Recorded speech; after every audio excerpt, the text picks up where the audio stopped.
Dear plus one comma students, good morning.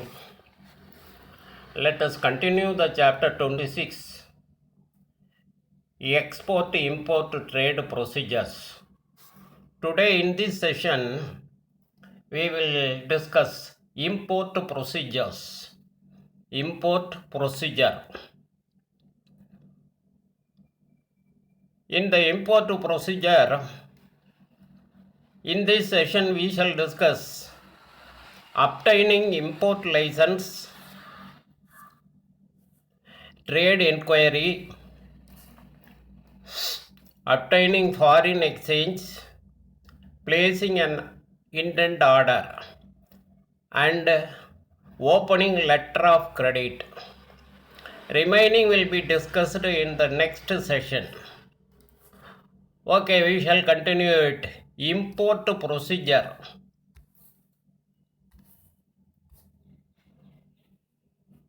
Import procedure varies from country to country depending upon the foreign trade policy of a country. Foreign trade policy of a country. Government of India has framed rules and regulations for the import. The import procedures has been clearly spelled out of Government of India. Following are the procedures of import trade. அயல்நாட்டிலேருந்து சரக்கு மற்றும் சேவைகளை கொள்முதல் செய்வதை இறக்குமதி வணிகம்னு சொல்கிறோம். அயல்நாட்டிலேருந்து சரக்குகளை சேவைகளை கொள்முதல் செய்வதை வாங்குவதை இறக்குமதி வணிகம்னு சொல்கிறோம். இந்த பன்னாட்டு வணிகத்துக்கு பன்னாட்டு வணிக கொள்கை காரணமாக இறக்குமதி நடைமுறைகள் இருக்குது. இந்த பன்னாட்டு வணிகத்திற்கு இறக்குமதி வணிக கொள்கை அப்படிங்கிறது ஒவ்வொரு நாடும் ஃப்ரேம் பண்ணியிருக்காங்க, ஒவ்வொரு நாடும் அதை வடிவமைச்சிருக்காங்க. இந்த இறக்குமதி நடைமுறைகள் நாட்டுக்கு நாடு வேறுபடும். இறக்குமதி நடைமுறைகள் நாட்டுக்கு நாடு வேறுபடும். இந்திய அரசாங்கமும் இறக்குமதி நடைமுறைகளை தெளிவாக வகுத்திருக்கு. Obtaining import license.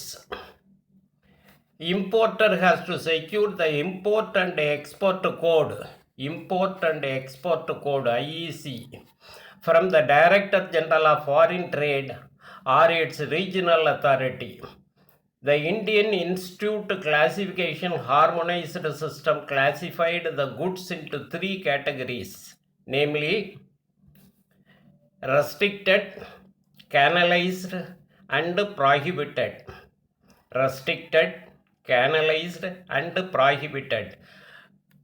Goods not specified in the above categories can be freely imported without any restrictions. Import license is not required to import the goods not mentioned in the above classification. Import license is not required to import the goods not mentioned in the above classification. An import license is valid for 24 months for capital goods. An import license is valid for 24 months for capital goods and 18 months for other goods. And 18 months for other goods.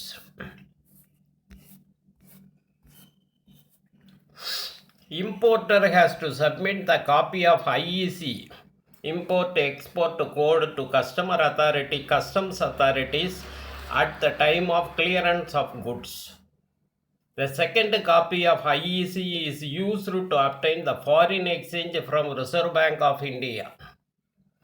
இறக்குமதியாளர் இறக்குமதி உரிமத்தை அயல்நாட்டு வணிக பொது இயக்குனரிடமிருந்து அல்லது அனுமதி பெற்ற மண்டல அதிகாரியிடமிருந்து பெற வேண்டும்.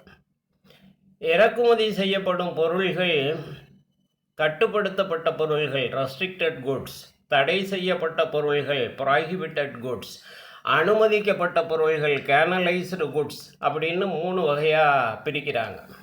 இதில் குறிப்பிட்ட வகையை சாராத பொருள்களை இறக்குமதி செய்ய எந்த தடையும், இதில் குறிப்பிட்ட பொருள்களை தவிர மற்ற பொருள்களை இறக்குமதி செய்வதற்கு எந்த தடையும் இல்லை. அதற்கு இறக்குமதி உரிமமும் தேவையில்லை.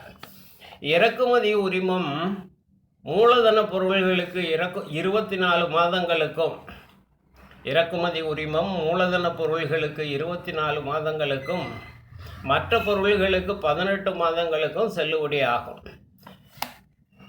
இறக்குமதி உரிமத்தை சரக்கு அகற்றீடு செய்வதற்கும் அந்நிய செலவாணி பெறுவதற்கும் பயன்படுத்த வேண்டும்.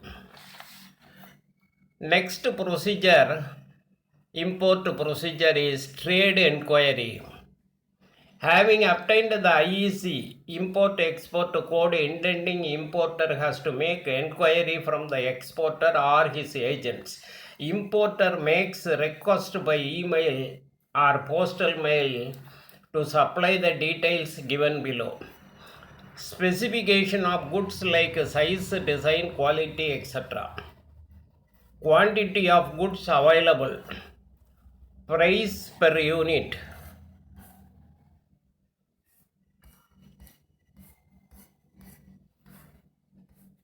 Terms of shipping. Terms of payments, that is letter of credit, documents against acceptance or documents against payment. Probable delivery time. Validity of offer period. Importer responds to enquiry by sending proforma invoice.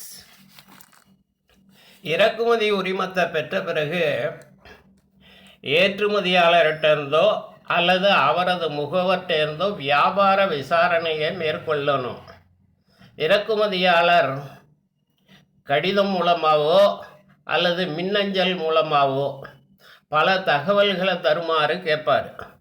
சரக்கோட அளவு, வடிவம், அதோட தரம், சரக்கோட எண்ணிக்கை, சரக்கோட விலை, சரக்கை அனுப்புவதற்கான நிபந்தனைகள், பணம் செலுத்துவதற்கான நிபந்தனைகள், சரக்கு அனுப்பப்படும் கால அளவு, வியாபார விசாரணையினுடைய கால அளவு. இறக்குமதியாளர் வியாபார விசாரணையை மேற்கொண்ட பிறகு விலைப்பட்டியல் அனுப்பி வைக்க வேண்டும். The third procedure is obtaining foreign exchange. அந்நிய செலவாணி பெறுதல். Since the importer has to settle the import bills in foreign currency, he has to obtain the foreign exchange. Importer has to provide IEC import-export code in the form supplied by authorized dealer to get foreign exchange. The importer has to submit an application along with the necessary documents to the Exchange Control Department of Reserve Bank of India. After scrutinizing the said application, the Reserve Bank of India will sanction the release of foreign exchange. இறக்குமதியாளர் தான் இறக்குமதி செய்த சரக்கிற்குரிய தொகையை அயல்நாட்டு பண மதிப்பில் செலுத்த வேண்டும். அதுக்கு அந்நிய செலவாணியை பெற வேண்டும். அந்நிய செலவாணியை பெறுவதற்காக அனுமதிக்கப்பட்ட நபரால் வழங்கப்பட்ட படிவத்தில் இறக்குமதி எண்ண குறிப்பிட்டு தேவையான ஆவணங்களை இணைத்து இந்திய ரிசர்வ் வங்கியினுடைய அந்நிய செலவாணி துறைக்கு விண்ணப்பிக்க வேண்டும். இந்திய ரிசர்வ் வங்கி அதை ஆய்வு செய்துட்டு அந்நிய செலவாணியை வழங்கும். Next procedure, placing and indent order. சரக்கானை அனுப்புதல். Importer places an order either directly or through an indent house. The indent contains the details like a type of goods, design of goods, price, quantity, grade, packing instructions, insurance, delivery mode, desired period, mode of shipment, etc. இறக்குமதியாளர் சரக்காணையை நேரடியாகவோ அல்லது சரக்காணையகத்தின் மூலமாகவோ ஏற்றுமதியாளருக்கு அனுப்புவார். சரக்காணையில் சரக்கோட வகை, வடிவம், விலை, அளவு, தரம், கட்டுமம் செய்வதற்கான நிபந்தனைகள், காப்பீடு, போக்குவரத்து முறை, சரக்கு விநியோகம் செய்யப்படும் முறை, விநியோகிக்கப்படும் கால அளவு, இது மாதிரி நிறைய விவரங்கள் இடம்பெற்றிருக்கும். The next important procedure is opening letter of credit. நாணய உறுதி கடிதம் ஏற்பாடு செய்தல். Where the foreign exporter does not know the Indian importer, he may like to ensure the creditworthiness of the unknown importer. In such a case, the exporter may advise the importer to arrange a letter of credit in his favor. Letter of credit is a document under which issuing bank undertakes to make payment on behalf of the importer or to the order of the importer in exchange for specified documents from exporter's bank.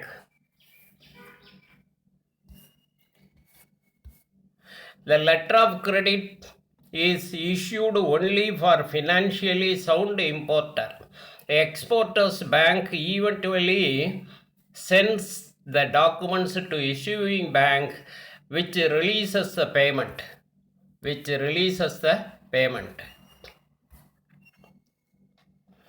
அயல்நாட்டு ஏற்றுமதியாளர் இந்திய இறக்குமதியாளரை பற்றி, அவரோட பணம் செலுத்தும் திறனை பற்றி அறிந்திருப்பதற்கு வாய்ப்பு இல்லை. அதனால் நாணய உறுதி கடிதம் ஏற்பாடு செய்து தரும்படி அந்த ஏற்றுமதியாளர் கேட்பார்.